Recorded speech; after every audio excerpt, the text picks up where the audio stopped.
बिस्मिल्लाहि वस्सलामु अला रसूलिल्लाह। एक सवाल है हमारे दारुल इफ्ता में ये आ रहा है कि अगर मैयत ने किसी गुनाह के काम की वसीयत कर दी तो क्या मैयत की वसीयत पर अमल किया जाएगा या नहीं।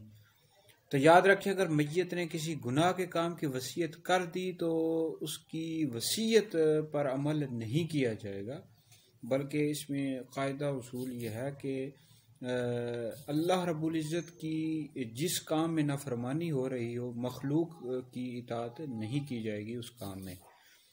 तो बहरहाल अगर मैयत बिलफर्ज ये वसीयत कर देती है या कर देता है कि ये जो पैसा है मेरा ये शराब के काम में लगा देना, तो उसकी वसीयत पर अमल नहीं किया जाएगा। अलबत्ता नेक काम की वसीयत करता है, जैसे कहता है कि मेरा ये जो पैसा है ये मस्जिद में लगा दें, मस्जिद के कामों में खर्च कर दें, तो फिर तिहाई जो 1/3 तक वसीयत नाफिज होगी, यानी 1/3 तक आप जो वो रकम है वो आप मस्जिद में दे दें।